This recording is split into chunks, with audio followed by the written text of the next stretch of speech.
And good morning. It's time for the Mike Hewitt Show, brought to you by Renegade River and Spring Lake.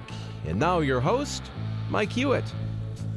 Hey, good morning. Listen, folks, we've got three guests today, so let me give you just a little Reader's Digest view coming up. First with us is A.J. Somerset, who is an author on a book that I've really taken a personal interest in. Following A.J. will be Chris Fisher, who is going to talk to us about prevailing wage here in Michigan. And then lastly will be an author of, actually a blogger, Teresa Monroe Hamilton, who's going to talk to us a little bit about the Pope. So that's going to be very interesting. But first up, listen, A.J. Somerset, welcome to the Mike Hewitt Show. Hi, thanks for having me on. Hey, I appreciate it. Let me give you a little bit of fair disclosure. I spent a little bit of time going through your book yesterday evening in preparation for this, but I spent way more time asking myself if I'm a gun nut based on your definition. I got a kick out of it. I really did. Listen, just what would be your the easiest or quickest synopsis for you to give listeners an idea of what your book is? Is Arms, the Culture and Credo of the Gun.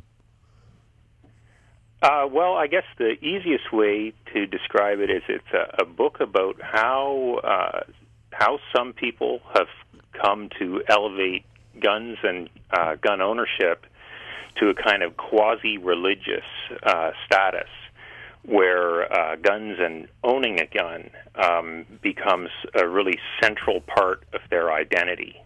And I was curious how this happened, so I started digging.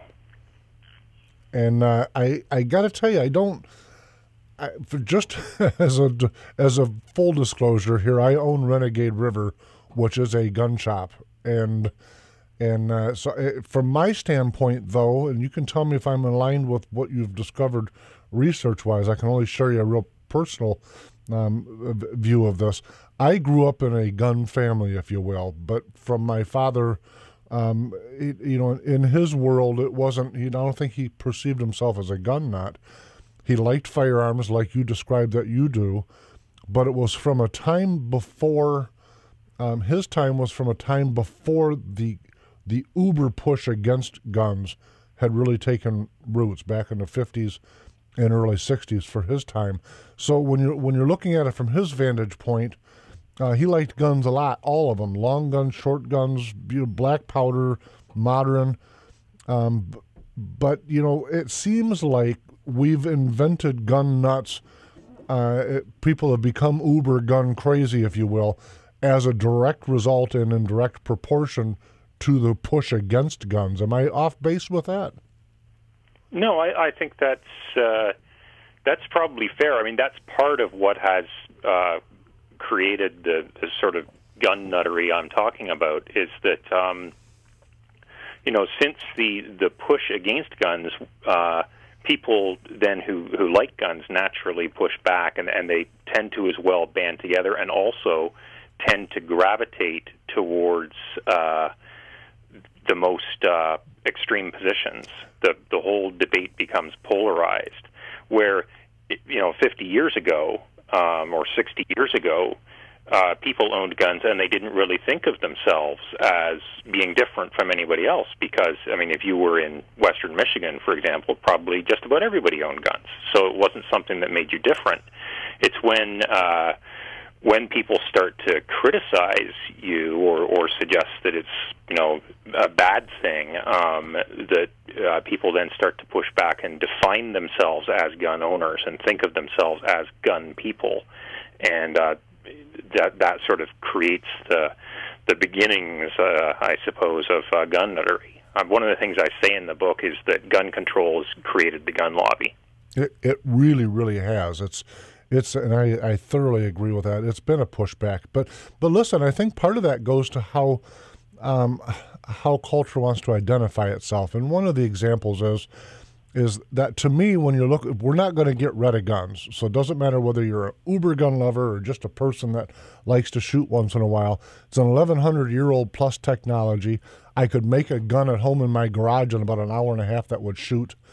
It's not going to go away. So once you recognize that as a reality, then you look back in history and say, when was it the safest, to use that word?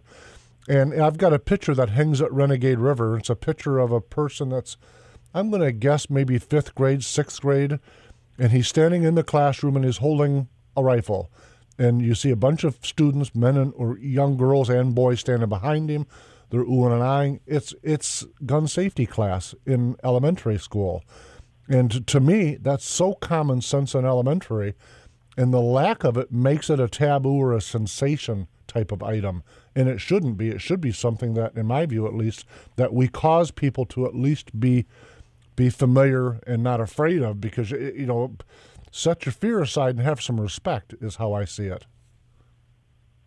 Well, times have changed. People used to. I mean, looking, I think in the book I describe a photo of high school rifle champions back around the turn of the century. And when I was a kid, I remember, I think the first time I ever shot was as a Boy Scout, and it was the range was in the basement of a high school. Right. It was on the high school. Now you don't even bring a gun into a school. So they have become taboo.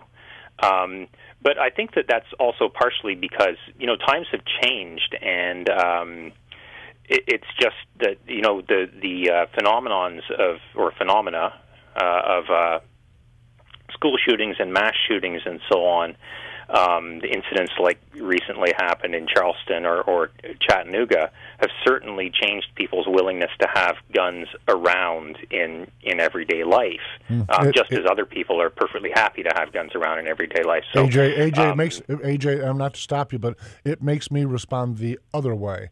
And an example of that is that there are a number of recruiters for various military branches of our U.S. Armed Services across the United States now, in every free state, as I refer to them, in other words, a state where you can have a concealed carry gun, that are applying for their own, they're going through their own training process so that as a citizen they can defend themselves in a U.S. government recruiting office. And I say that because, listen, to me, there's a balance here. And I don't think that the uber left, who I identify as the people that are anti-gun, I think that they're as unwilling to strike a balance as they are to train themselves. And I find that a preposterous position to take. One of the that's true. Obviously, that people see it in opposite ways. One of the things that I think in the book I characterized, this is a conflict between people who fear being shot and people who fear being unable to shoot back. People react differently to that potential threat, and in fact, the whole mass shooting thing. Another point I make is this whole mass shooting thing is really a bit of a red herring. It grabs all the news attention, but the number of people killed and injured in mass shootings and similar incidents in the United States each year is actually tiny compared to the total number of people who are killed by guns every year, which is like 30,000, two-thirds of them suicide. The total number of mass shooting victims is tiny, but this grabs all the attention because it generates a lot of fear, and it also generates a tremendous amount of media attention. Listen, what it does is it advances a political agenda. If you stand back, and as you've done with your book, if you stand back and look at the facts, we can immediately point to Bath, Michigan as the worst mass murder at a educational center in American history, and it was done with bombs, not guns. Now, it's just a fascinating thing to me that no one wants to recognize that as a truism. But just as much as a truism, the overwhelming majority of the mass shootings have had a direct relationship to psychotropic drugs, and some psychiatrist somewhere that either didn't have a clue what he or she was doing or was hampered in reporting risks to local law enforcement. And, if you look at that nut in Colorado as an example, any professional that says that person should leave my office right now is as culpable as the murderer himself. Now, that to me has nothing to do with guns. It's got to do with letting go with a nutcase that's on psychotropic drugs, period. To me, it's as common sense as you can get. Yeah, you touched on another point that I make when I'm talking about mass shootings in the book, which is that, we talk about mass shootings, but they're really just mass murders, and it doesn't matter whether the weapon is a bomb or a gun. There's very little separates the psychology of Timothy McVeigh, who killed 168 people with a bomb, from the psychology of any given mass shooter. Right. It's just the choice of weapon. Worldwide, AJ, there are more people that die as a result of arson than there are firearms.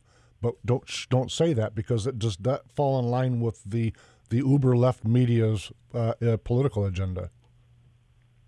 Yeah, I'm actually never looked at that number. But it's a fact. Yeah, but the point about mass shootings is that one of the things that people are now pointing at is antidepressive drugs and so on. But really, this phenomenon existed before antidepressive drugs, and I think it probably has more to do with the personality type that ends up taking those antidepressant drugs. There seems to be a particular personality type, a sort of fragile, narcissistic personality that defines its sort of self-worth through how it is seen, which, when it intersects with the idea that it could make it, that you can increase your fame and notoriety by going and shooting a bunch of people, and then that intersects with a loaded gun, this is what creates mass shootings. Listen, so it's AJ, that personality type that's the problem. AJ, I exactly agree with you, but that's a case where the media itself is causing this, in my view, and they do it with a very biased report. And the obvious example is the Connecticut shooting in December of 2012. On that very day, there was a person in China that went crazy with knives and carved up just as many children. Don't tell anybody, because that doesn't fit the narrative against guns in America. Well, it happened in China, so... It happened, but listen, but it still goes back to the state of mind that you're describing. And so the only thing the uber left wants to debate is guns. Well, it's not. There's a psychosis here that needs to be analyzed, and a little bit of self-examination of our culture to say, what are we doing with our young, worldwide, by the way, that would cause a human brain to think that's a good idea. And instead, we're arguing over, to your word, a red herring. We're arguing over guns when it's documented that fire kills more, knives killed more. 1915, some guy went down the streets in San Francisco and cut up a bunch of people. But you can't talk about that. You can't talk about Bath, Michigan, or the knifing that took place in China on the same day, because it doesn't fit their narrative. Well, I think it's a good point when you say, we have to look at our society. And also when you look at how the media reports these incidents, we have, first of all, a problem with the reporting, in that reporting is what these people want. Right.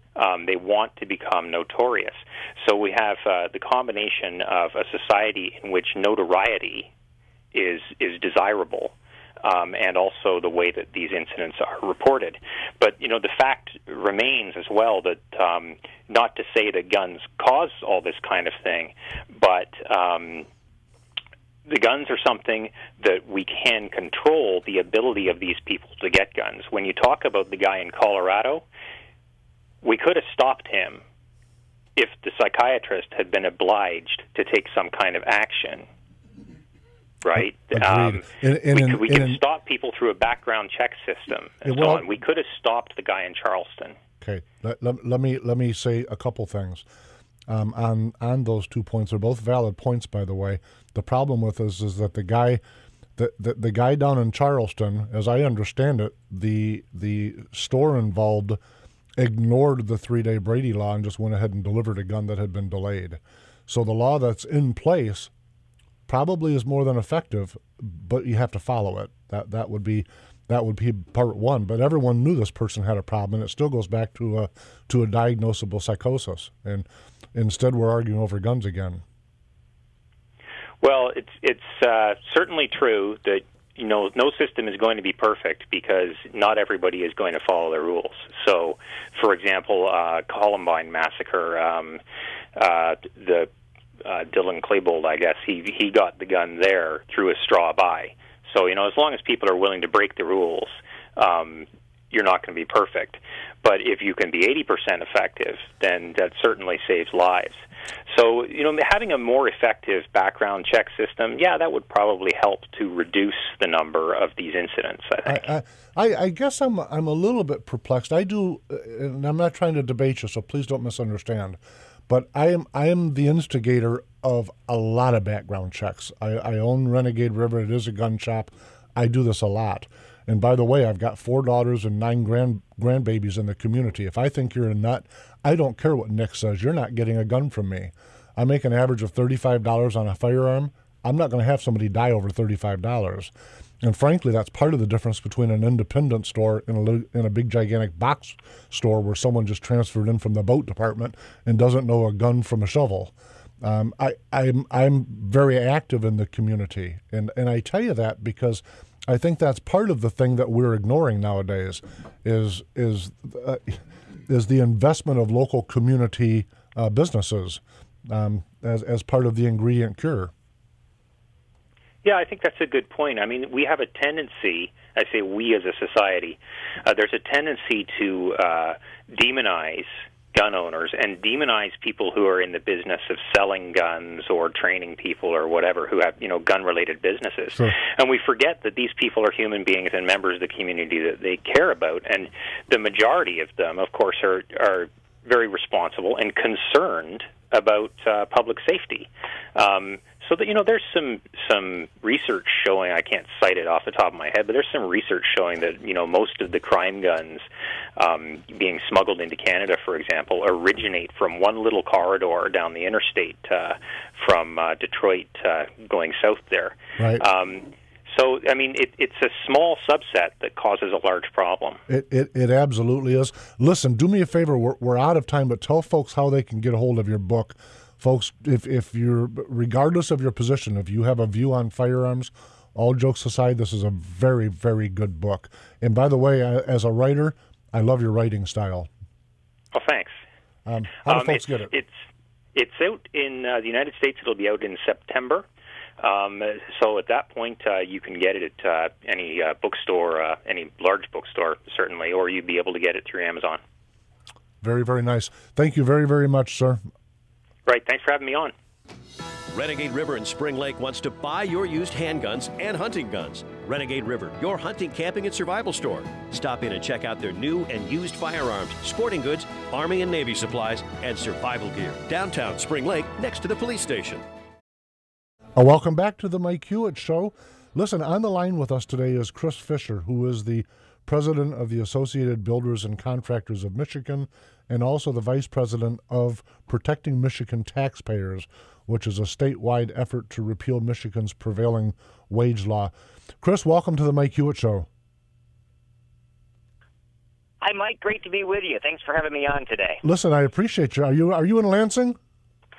Nope, I am on the southeast part of the state today. I was talking with some local groups about prevailing wage repeal.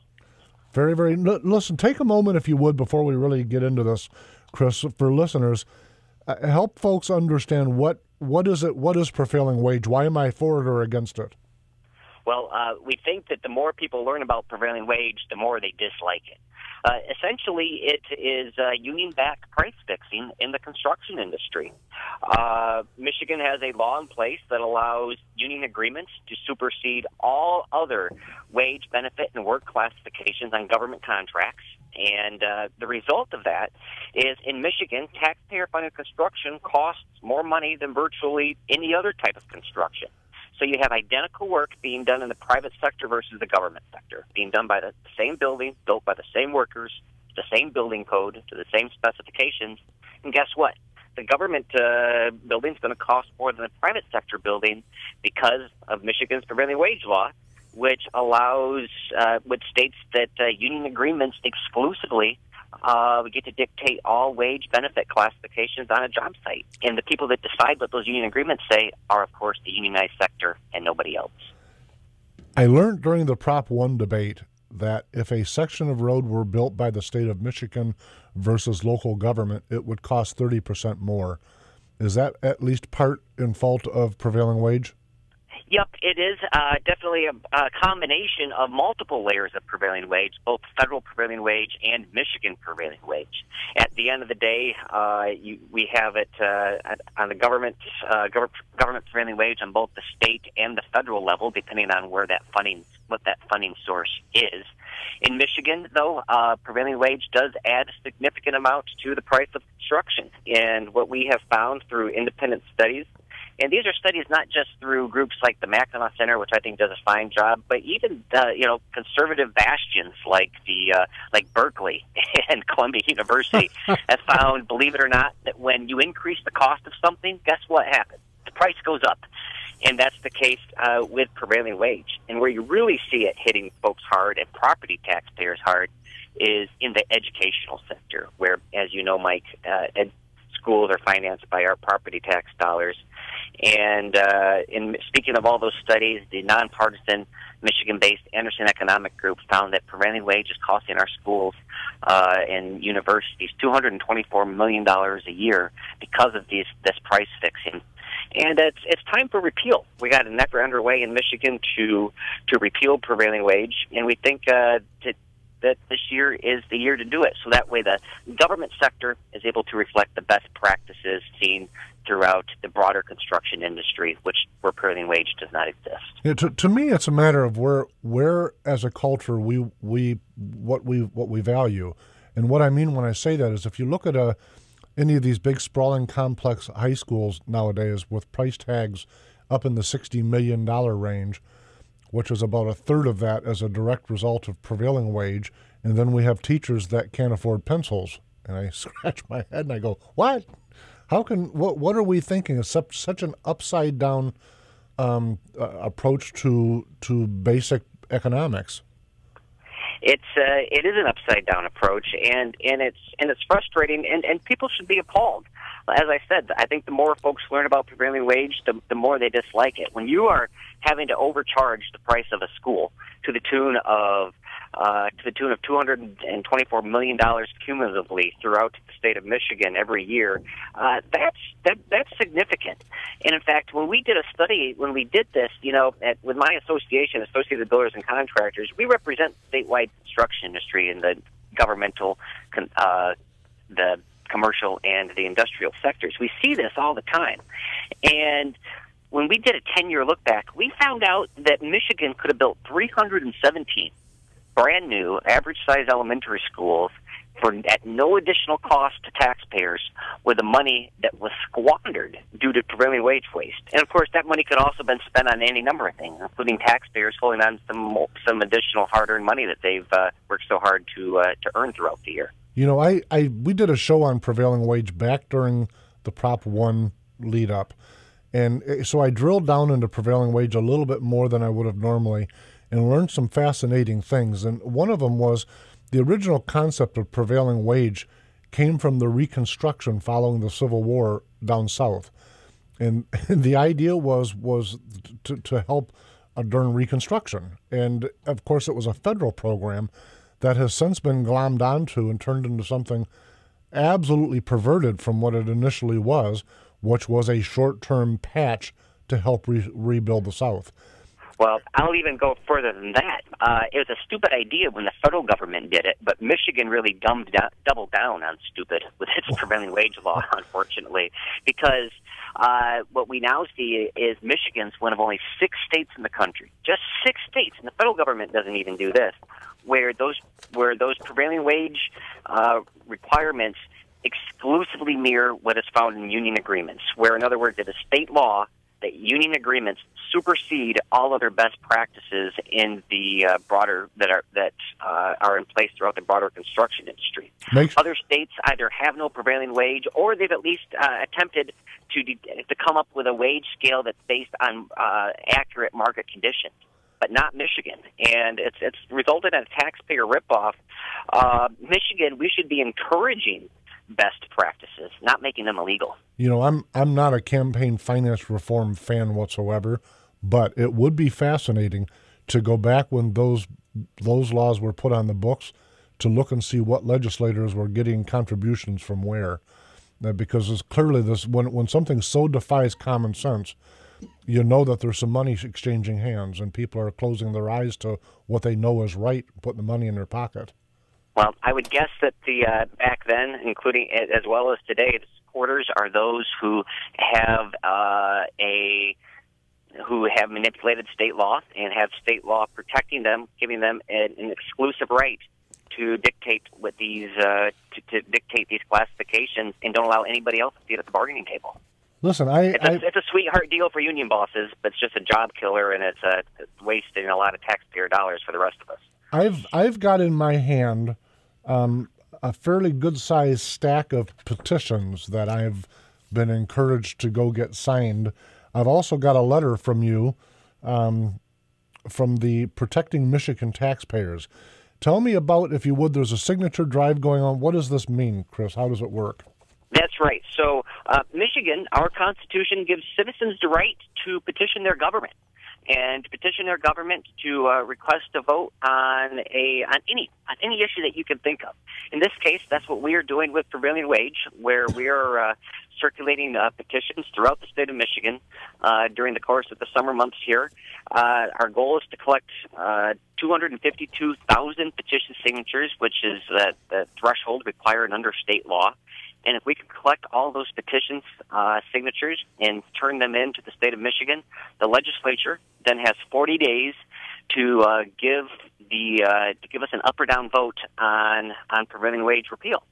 And so we think that these petitions are definitely in support of a good cause, and we're encouraging folks around the state of Michigan to sign these petitions to encourage our lawmakers to repeal this special interest handout, so that we can do a better job at protecting taxpayers and ensuring that we all have the fiscal accountability that we deserve from our government. Now, to me, this is common sense, and I can't imagine a legislator not wanting to sign this, because if that person has committed to their constituency to be good stewards of public trust, ending this is the only reasonable and logical path, at least in my view.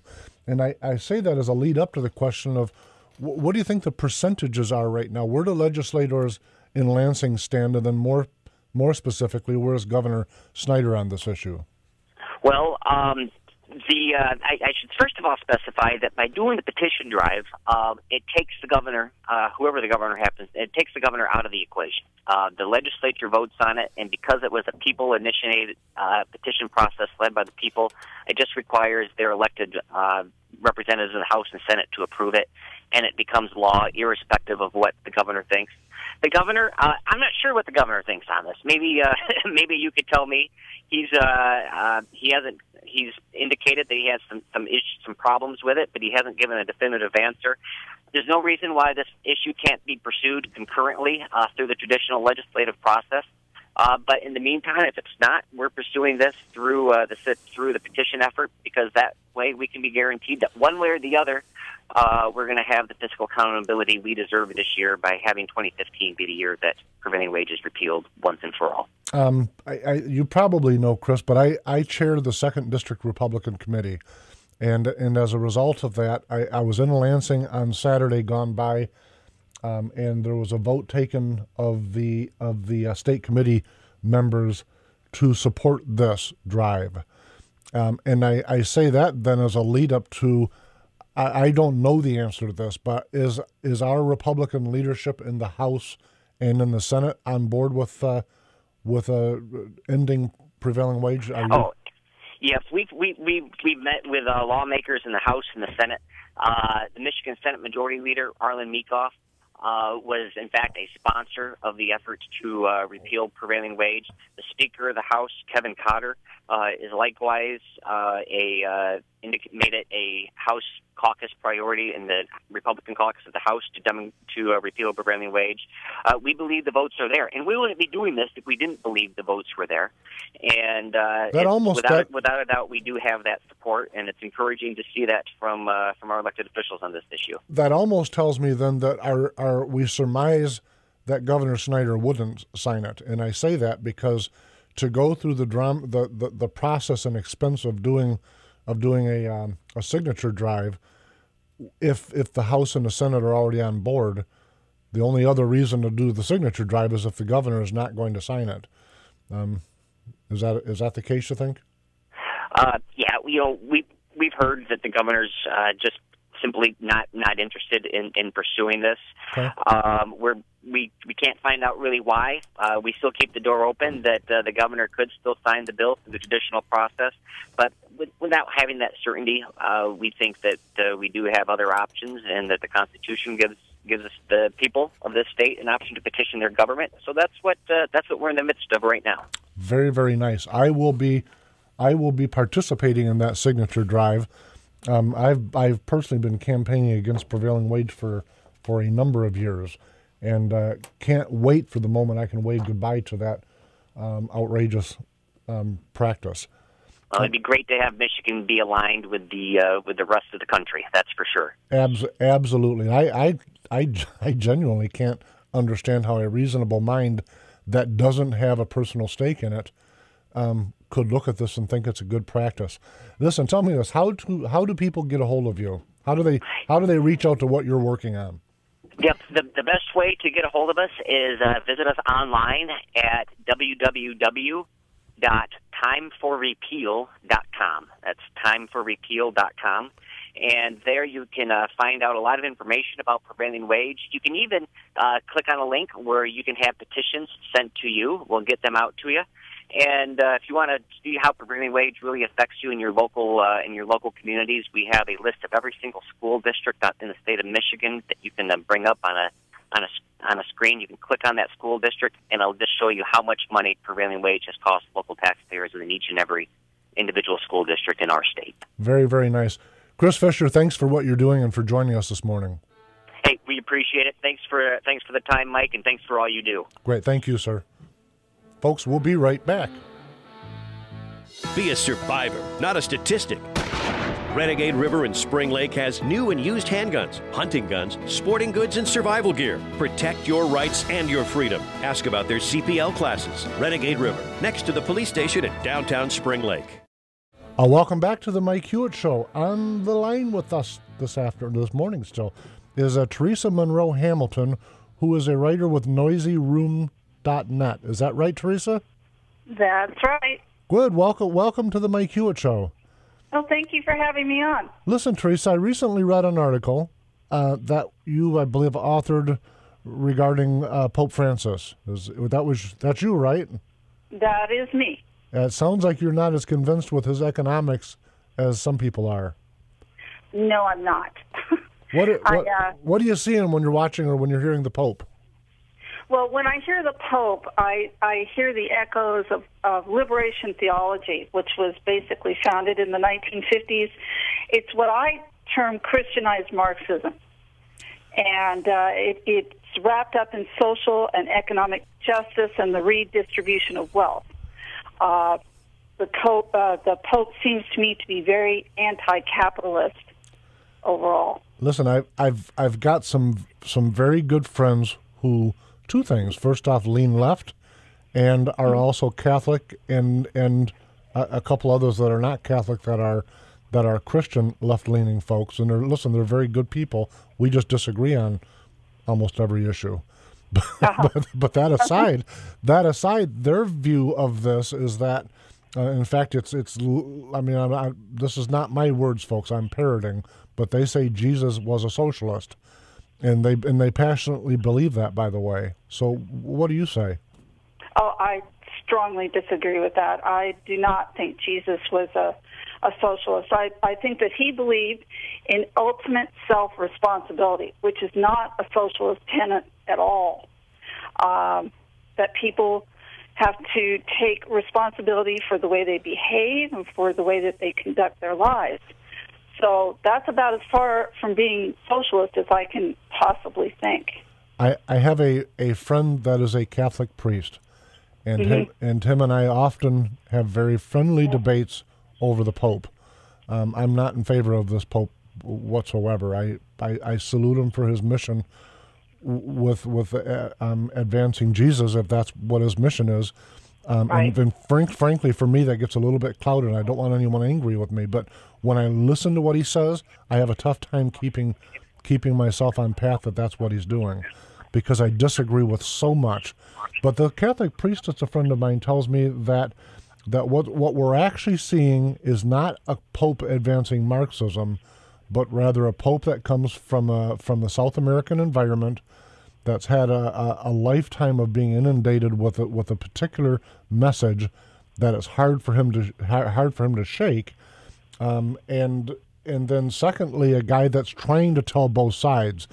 And this particular Catholic priest, Father, tells me that if I were actually to read what the Pope says, then he says, I will find that, and I haven't done this, by the way, candidly, but he says if I did that, I would find that the Pope is being fair to all sides of the various debates, and that the media is picking and choosing what they want to parrot from his words. Well, I have read some of what the Pope has written, and I will tell you that your friend does have a partial point. I believe that the Pope is putting forth what he truly believes in.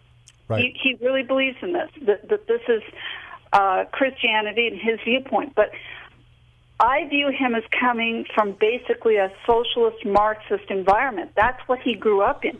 He didn't grow up in a free country. Right. That was capitalistic, that had a constitution. So to him, that's not what he's used to. And he's had tremendous political pressure in Argentina from the Marxists who say that he hasn't defended the revolutionaries there enough when they were persecuted against. So in my viewpoint, he's compensating a bit. Now, he has said some things, especially in the beginning, that I thought sounded pretty good. But I do know that he's coming to the U.S. this fall, and he's going to be speaking that charity should outweigh individual rights. To me, that's an affront on the Constitution. Now, I hold God above the Constitution, but I'm not willing to sacrifice the Constitution and step into liberation theology and Marxism so I can say I can be Christian in my beliefs. Listen, for me, and we'll set theology aside for just a minute if we might. For me, if I have a lot and I see that my immediate brother or sister beside me doesn't, I think that charity begins at home. And in fact, I'd go you a step further, where I may agree with the Pope, or maybe even make my disagreement greater. And I don't know his position, but I think that helping the folks around us is part of civic duty, not government charter. So when I look at the government entitlement program, I'm twofold in my approach to that. The first is government. That is not the role of government. Get out of that. But then I have to acknowledge that the people around me are not picking up the mantle of civic duty and helping the communities.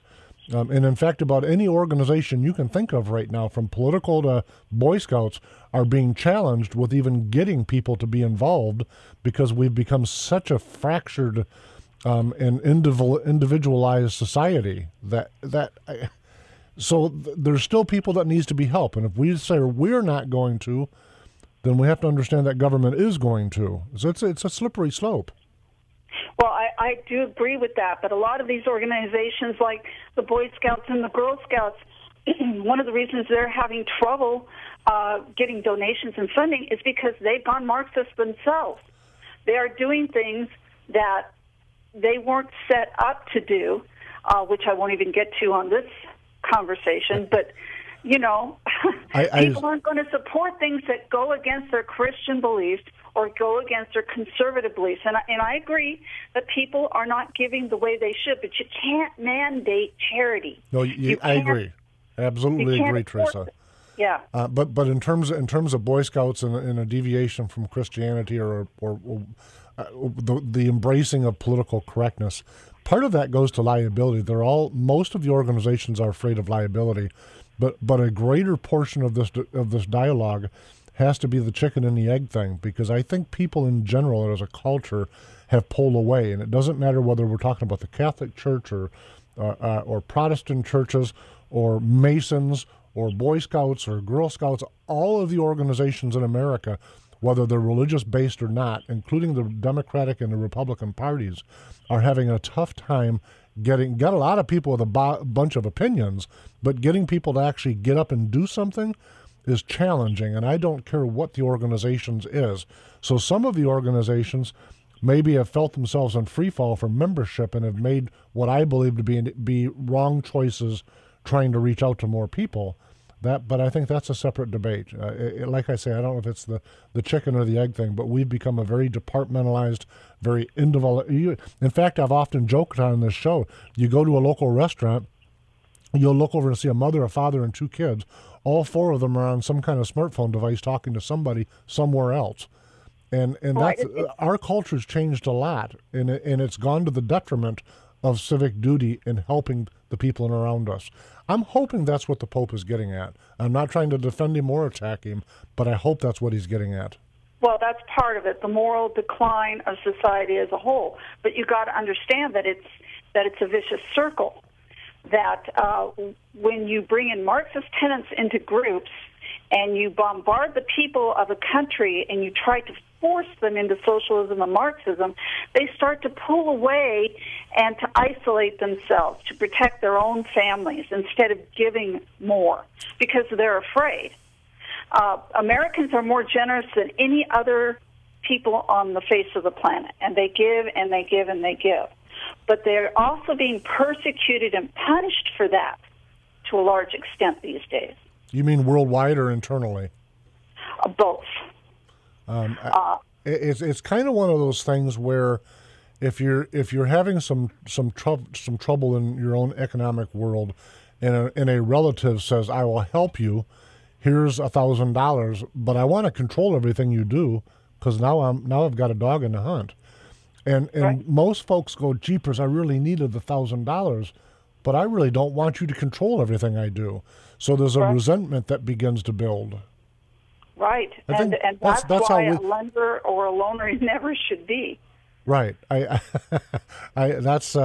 think that, not to get into theology too deeply, but I think the Bible tells you that that's a form of slavery. It is. To the debtor becomes a slave to the lender. And of course, if you were the slave, whether you were a foreign country or a citizen that's down on your luck, for whatever the reason is a separate debate, it grows some resentment. And it brings it back around to these groups and individuals taking money from the government. Once you take that money, they control you. It's kind of like looking at inner city America. And by the way, if you look at, and we've talked about this on the show before, when you're looking at functional illiteracy, in Detroit as an example, last time I saw the numbers, it was 47 or 48% are functionally illiterate, which means that they cannot fill out a job application. Now, and so I try to put my mind. Now, by the way, I don't think that's necessarily to the fault of those folks. Now, you're multiple generations into having parents or parent that is not capable of being an educational partner with a teacher to help educate their young. And so now we're several generations into it, going back to probably 1960 or so, depending on who's doing the math. And it's worse and worse and worse. But then you say, okay, well, those people aren't going to poof just not exist because they can't fill out an application. How would they reasonably respond to it? And it would be, I think they'd resent the heck out of it, resent the heck out of the people that had money, that had that education. So some of these things, I mean, of course, I'm not defending them, but they're almost like a logical byproduct of what's going on with the family and education in inner city America. And I'm hoping that's what the Pope is addressing. Yes, and the Pope does have good points. I'm not saying that he isn't preaching, Christian love and Christian charity. It's the way he's doing it that I have a problem with. I've seen multiple outlets now come out and say that he is actually preaching Christian revolution to do away with capitalism worldwide. And it's being cheered. I think it is, which always has perplexed me, because if you look at the society or the economic engine, forget culture for a minute, if you look at the economic engine that has provided the most to the most, it's of course it's capitalism in America in total. But even while I say that, I remind myself that these inner cities have educational results that are on par literally with Haiti. And so it's not working for everybody, and we've got to figure out a way to, and I'm not going to say spread the wealth, spread the opportunity. I think that's the key. I would say on these inner cities that a lot of this all of it is of our own doing. Absolutely. First of all, you've got progressive people leading the cities, which are suppressing them and suppressing freedom to go into business for yourself, which I think everyone should do, by the way, and to pull yourself out of a hole instead of someone handing you an entitlement. I don't believe in the public school system anymore. I think it should be shut down. I think it should be privatized, and there should be vouchers, etc. Listen, we're almost out of time, but I've got a call, Teresa, from a fella from Rochester Hills. Is it Dick? It is. Hi, Mike. Hi, Dick. Welcome to the Mike Hewitt Show. We're almost out of time, but please, what's your thought, Dick? Well, I just wondered if Teresa could comment on the Vatican holding conferences that are inviting outright Marxists into the Vatican to talk about global warming and economic injustice. It sounds like it's not just the Pope. There's a depth of penetration by Marxists in the College of Cardinals. Thank you. Thank you, Dick.